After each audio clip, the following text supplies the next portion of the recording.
Bonjour, c'est Benoît et aujourd'hui on voit ensemble qu'est-ce que c'est que l'EDI. Si tu désires donc optimiser les procédures dans ton entreprise, si tu désires gagner du temps ou pouvoir la faire évoluer sans augmenter forcément très fort les ressources humaines de ton entreprise, je t'invite à bien regarder la vidéo jusqu'au bout parce que l'EDI est une des solutions pour toi. Alors l'EDI, comme beaucoup d'autres solutions informatiques, a été inventée parce qu'on avait une problématique qu'on désirait résoudre. Quelle est cette problématique? La problématique est tout simplement qu'on s'est rendu compte que dans beaucoup de procédures internes à une entreprise ou même externes, on avait beaucoup de temps perdu et de doublons par exemple d'encodage. Si on prend un circuit normal de distribution d'un produit, on va avoir donc le distributeur qui va recevoir la commande, par exemple de l'entrepreneur ou du privé, qui va, s'il n'en a pas de stock, envoyer une commande. Pour envoyer la commande, il va devoir encoder le document dans l'ordinateur et envoyer par exemple un mail au fournisseur. Le fournisseur va devoir recevoir le mail, donc traiter la demande, vérifier que tout est OK, puis devoir le réencoder de nouveau dans l'ordinateur, donc dans les ERP, donc dans les systèmes de gestion. Et ensuite, de ça, c'est peut-être envoyé au dépôt, puis c'est peut-être renvoyé au fabricant. Enfin, soit c'est donc énormément de temps est doublé à chaque fois, donc de réencodage, de traitement de l'information.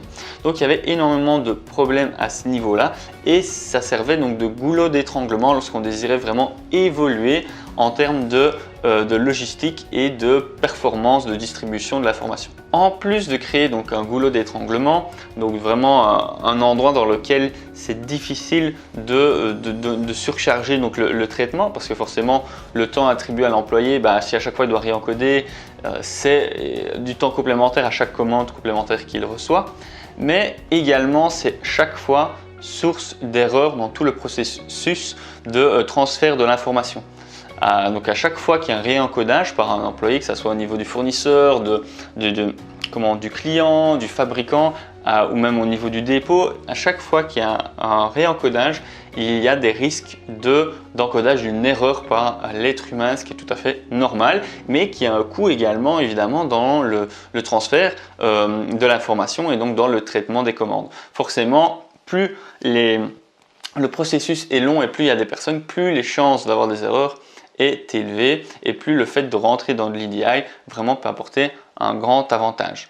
Et ce problème peut vraiment s'empirer encore plus lorsque l'on commence à multiplier les canaux. Aujourd'hui, on peut recevoir des commandes de plein de manières différentes. On peut recevoir des commandes par notre plateforme web, par des mails qu'on reçoit, encore par des fax par différentes personnes, par appel téléphonique également. Et forcément, plus on reçoit donc des commandes par des canaux différents, etc., plus le traitement est complexe et plus c'est difficile de traiter l'information. L'EDI permet d'économiser sur toutes les étapes du traitement de l'information.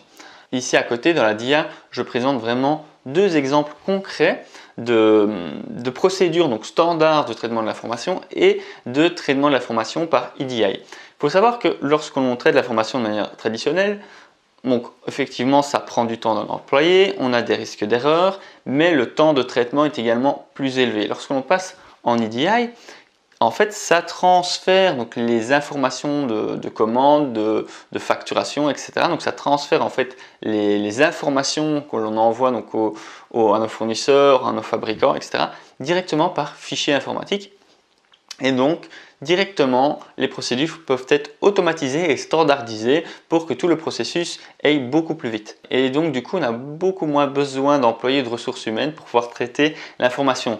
On va utiliser donc le temps de nos employés uniquement pour faire des valeurs à haute valeur ajoutée du traitement humain, ça veut dire de l'analyse, du vérification de commandes pour voir si il n'y a pas une erreur vis-à-vis de ce que le client a commandé ou des spécificités en tout cas à devoir traiter et analyser par un être humain. Mais tout ce qui est encodage, tout ce qui est pur réencodage de l'information est soumissionné à l'informatique, donc à l'infrastructure informatique qui est bien plus performante qu'un être humain pour faire ce type de tâches. Alors ok, je t'ai parlé un petit peu de ce que ça a apporté, des problèmes que l'EDI résolve, mais qu'est-ce que c'est concrètement l'EDI?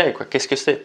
En fait, l'EDI, c'est très souvent simplement un petit fichier texte, évidemment avec un format bien particulier, avec des règles de traitement, etc. Mais c'est un fichier texte qui est envoyé par par différents protocoles, donc par différents systèmes informatiques, que ce soit voilà, par, on va en citer quelques-uns, FTP, HTTP, bon voilà, soit peu importe, par différents protocoles, directement par Internet, directement à nos différents donc, fournisseurs ou distributeurs, pour justement automatiser ces tâches de traitement de l'information. Il existe différents formats, je vais en donner deux par exemple que j'ai déjà fréquemment utilisés, c'est Edifact et Benedict. Ce sont en fait tout simplement la structure qui existe dans le fichier texte qui est bon, voilà, standardisée par rapport à certaines normes et il faut évidemment se mettre d'accord avec nos fournisseurs et nos distributeurs pour qu'ils travaillent avec le même système et qu'ils puissent importer ou exporter ce type de format et ce type de fichier texte. Le type de données que les documents EDI peuvent transférer peut être vraiment varié. Ça peut traiter des factures, ça peut traiter des envois, des prises de commandes, des notes de crédit, des retours produits.